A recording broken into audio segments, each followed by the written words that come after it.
Assalamualaikum warahmatullahi wabarakatuh. Berjumpa lagi dengan Cak Nang Muslim Kaul, ditemani oleh Bro Anang Subur SKM MPH yang pengalamannya di praktisi iptek, akademisi, pernah di birokrasi PNS atau ASN. Baik Bapak Ibu sekalian, pada tema kali ini, melanjutkan tema-tema sebelumnya, saya akan mempersembahkan dengan Bro Anang Subur SKM MPH itu tentang kalori, energi saat berpuasa. Itu seperti apa prosesnya dan manfaat hikmahnya seperti apa kondisi-kondisi tersebut di tubuh kita. Baik, Cak Nang dan Bro Anang Subur akan menemani Bapak Ibu sekalian. Bro, gimana bro? Menurut Anda bro, kalau kita lihat hikmah puasa ditinjau dari biokimia, kimia makanan yang ditekunin dulu oleh bro. Siap Cak Nang? Baik, kita lihat nanti. Nah, kalau melihat surat Al-Baqarah dari 183 sampai 187 membahas tentang puasa. Di 183 jelas tujuan puasa adalah bertakwa pada Allah. Tapi bro, itu ada firman Allah di ayat 184. Di akhir ayat Allah berfirman, Bismillahirrahmanirrahim, wa antasumu khairul lakum in kuntum ta'lamun. Puasa itu lebih baik bagimu jika kamu mengetahuinya. Gimana Cak? Gimana bro? Terserah bro aja, bro yang tahu itu. Baik Cak Nang, saya akan coba jelaskan ya. Jadi di sini Allah berfirman, dan puasa itu lebih baik jika kamu sekalian mengetahui. Artinya mengetahui pakai apa? Ya pakai iptek abad 20 dan 21. Itu sudah cukup buat kita ya. Memang Al-Qur'an itu diturunkan gitu Cak ya. Itu 16 abad yang lalu. Tapi bisa dipahami pada abad 20 dan 21 ini dia diturunkan abad ke-6 loh. Gitu ya Cak. Ya, itu bisa dipahami bahwa benar-benar firman Allah itu puasa itu lebih baik buat kita. Kali ini kita akan soroti tentang kalori, energi di dalam tubuh kita. Bagaimana proses-prosesnya? Nah, biasanya menurut ilmu biokimia dan kimia makanan, zat gizi itu nomor 1 sampai 7 ini. Karbohidrat, protein, lemak, vitamin, mineral, dan air serta serat. Nomor 1 sampai 3, karbohidrat, protein, lemak, inilah sumber energi. Energi di dalam tubuh kita itu ibarat seperti kalau saya gini Cak, saya ibaratkan itu seperti ini loh Cak. Kalau mobil ada supirnya. Kalau mobil ada supirnya, tentunya juga harus ada bensinnya untuk bisa jalan. Nah, energi itu seperti bensin itu. Jadi kita bisa beraktivitas, bisa berpikir dan macam-macam karena ada energi, dan energi itu dari makanan.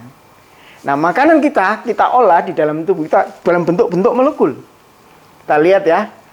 Firman Allah ini, bro, juga ada ini. Saya lupa ini mengatakan bahwa ada surat Al-A'raf dan surat Al-Toha. Ini tidak boleh itu kita makan berlebihan. Artinya kalorinya gitu ya. Ya bro ya. Iya Cak, betul. Itu kalorinya. Jadi, artinya seperti itu. Hai anak Adam, pakailah pakaianmu yang indah di setiap memasuki masjid. Makan dan minumlah, dan janganlah berlebih-lebihan. Saya garis merahin di sini. Makan dan minumlah, dan jangan berlebih-lebihan. Sesungguhnya Allah tidak menyukai orang-orang yang berlebihan. Di atas juga disebutkan, makanlah di antara rezeki yang baik yang telah kami berikan kepadamu, dan janganlah melampaui batas padanya. Saya ulang, janganlah melampaui batas padanya, yang menyebabkan kemurkaanku menimpamu, dan barang siapa ditimpa oleh kemurkaanku, sesungguhnya binasalah dia. Begitu bro. Oh gitu ya Cak ya. Baik Cak, itu bisa dijelaskan seperti ini Cak. Bila makanan nutrisi yang kita konsumsi melebihi kalori yang dibutuhkan oleh tubuh, maka akan disimpan menjadi glikogen dan lemak tubuh, dan kalau berlebihan lemak tubuh akibatnya tubuh jadi gemuk, obesitas yang mengundang berbagai macam penyakit. Begitu juga nutrisi yang lainnya, sebaiknya jumlahnya tepat sesuai dengan kebutuhan. Oh gitu bro, iya kita lihat lagi nih.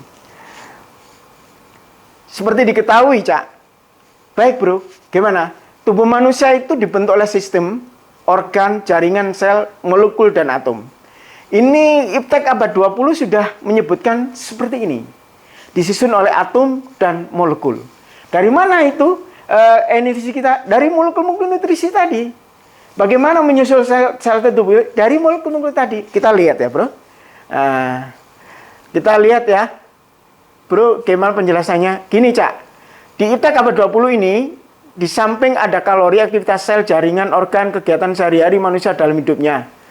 Membangun, memperbaiki sel, yang paling penting di sini adalah dalam proses metabolisme itu membentuk kalori. Kalori ini juga penting, karena kalau tidak kita nggak punya kalori, maka kita nggak bisa beraktivitas gitu ya. Karena kalau tadi saya sebutkan seperti bensin solar pada mobil. Nah, lemak menumpuk dalam tubuh kalau kalorinya berlebihan menyebabkan kegemukan, obesitas. Kegemukan biasanya sudah saya sebutkan tadi, ada penyakit degeneratif, diabetes, kencing manis, jantung, terus nanti nyusul komplikasi macam-macam kalau kalorinya tidak diperhatikan, berlebihan. Allah sudah menyuruh kita tidak boleh berlebihan. Baik, kita lihat ya. Ini canang. Jadi kalau kita makan karbohidrat itu sebenarnya seperti ini, canang. Nasi dan sebagainya itu. Terus ada yang belum kita gambarkan di sini adalah gula. Pagi teh manis, manis-manis pokoknya. Siang dikit manis-manis lagi mengandung gula. Siang karbohidrat, pagi juga karbohidrat boleh bentuknya makanan pokok seperti ini, tapi juga ada gula-gulanya terus gitu. Sehingga apa? Proses untuk membuat energi sumbernya itu akan karbohidrat yang diandalkan melulu. Nah, dalam puasa ini sekitar 1 bulan 30 hari, artinya 1/12 bulan. 30 hari dari 360 hari. Tubuh kita itu agar siang hari karbohidratnya dan proteinnya itu mulai agak diturunkan, sehingga insulin, hormon insulin itu juga tidak capek. Di pankreas, nanti kita lihat ya, di pankreas ya, itu hormon insulin yang dibentuk oleh sel-sel beta itu tidak resisten istilahnya gitu. Nanti kita lihat ya, Bro. Oke, Cak. Baik, Cak. Ini kalau protein itu seperti ini sumbernya. Lauk pauk pokoknya. Ada telur, ayam, daging, ikan dan sebagainya. Nah, ini sumber kolesterol, sumber lemak. Contoh bahan makanan sumber fat atau lemak, minyak, dan kolesterol. Salah satu sumber energi. Sumber kolesterol utama, kuning telur, otak, jeroan, lemak. Kalau berlebih sangat banyak untuk kesehatan. Sangat bahaya untuk kesehatan. Nah, kalau banyak-banyak sekali sangat bahaya itu, Cak. Oke, Bro. Nah, ini kita lihat ya. Bahwa putih telur nggak apa-apa, itu mengandung protein. Tapi kuningnya itu mengandung kolesterol. Gitu, Cak. Nah, ini ada protein nabati. Kita biasa makan tahu, tempe dan sebagainya, itu bagus. Ya, ini sumber protein nabati. Tetapi nabati itu ada kelemahannya, kadang-kadang asam amino esensialnya itu kurang lengkap. Sehingga kalau perlu dengan protein hewani juga, seperti kanjuran pemerintah untuk program stunting dan macam-macam tuh mengandung protein yang asam amino lengkap.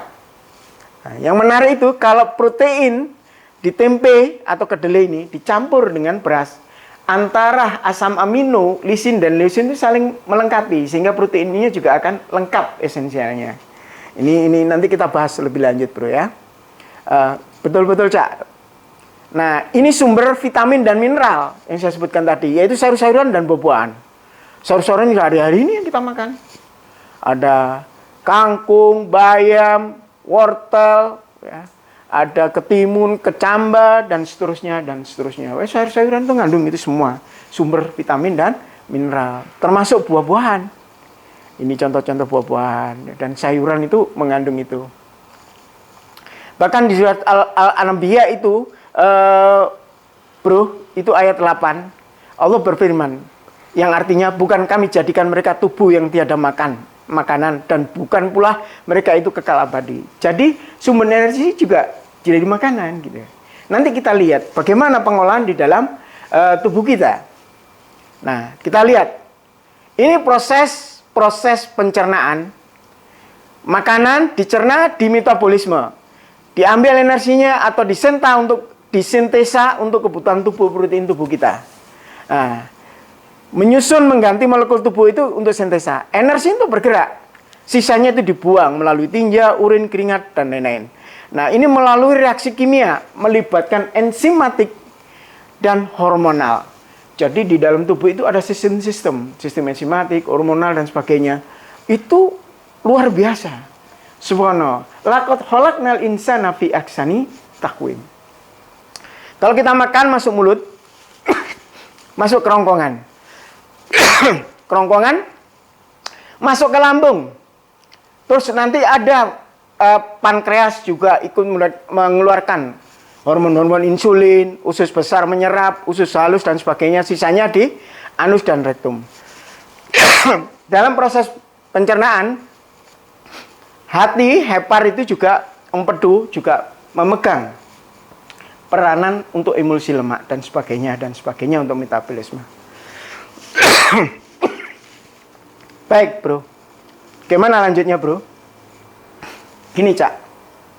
Skema yang sudah saya jelaskan, bagaimana tubuh kita itu punya energi. Dari makanan yang mengandung karbohidrat, protein, dan lemak. Ini masuk di sel, di mitokondria itu ada namanya siklus Krebs. Gitu, Cak. Di sinilah diolah molekul-molekul makanan itu menjadi energi. Keluar energi besar yang disebut dengan adenosin trifosfat, ATP. Dan dia akan mengeluarkan CO2 dan H2O. Di siklus Krebs memerlukan oksigen.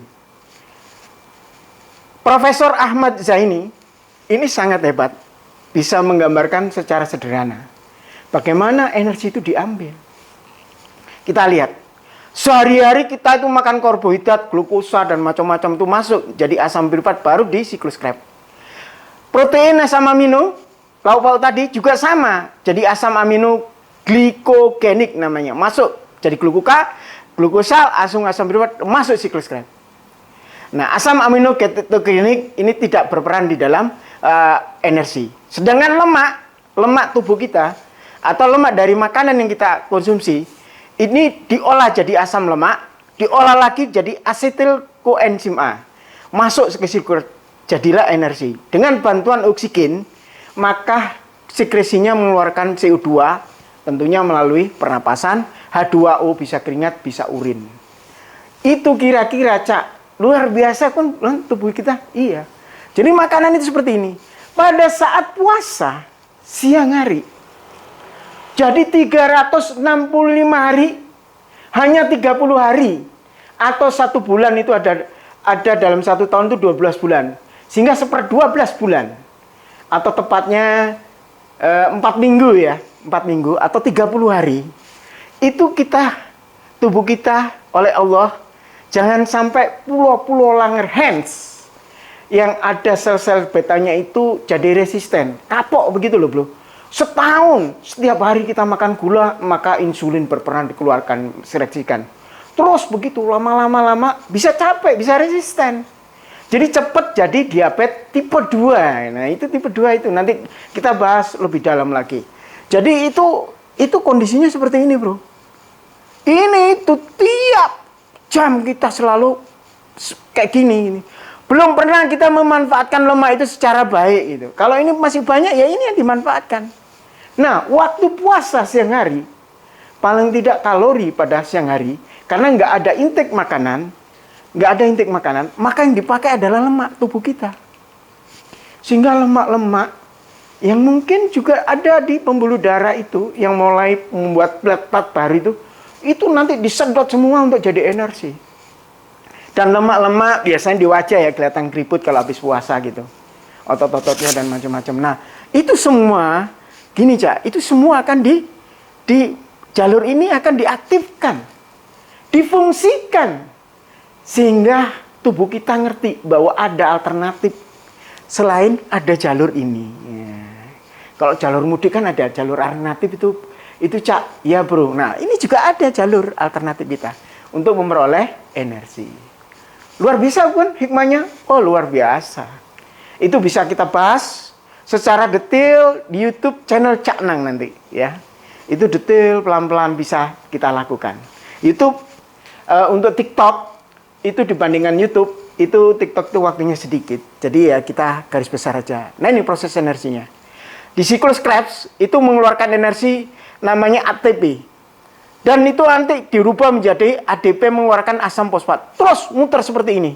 Kalau dia sudah numpuk banyak, dirubah jadi ATP. Sehingga kita selalu dapat energi. Dipakai dalam reaksi metabolik yang memerlukan energi. Jadi semuanya dipakai. Untuk aktivitas, metabolik, dan macam-macam. Subhanallah, walhamdulillah, wala ilaha illallah akbar. Panggilan Allah, ya ayyuhalladzina amanu. Panggilan yang sayang Allah kepada orang-orang yang beriman kepadanya. Wahai orang beriman, kutiba alaikumusiyam, kuwajibkan kamu berpuasa. Kama kutiba alal ladina min qablikum la'allakum tattaqun, agar kamu sekalian bertakwa. Jadi rohaninya seperti itu. Dan Allah memberitahu di 184, wa antasumu khairul lakum, puasa itu lebih baik bagimu. Khairul lakum in kuntum ta'lamun, jika kamu sekalian mengetahuinya.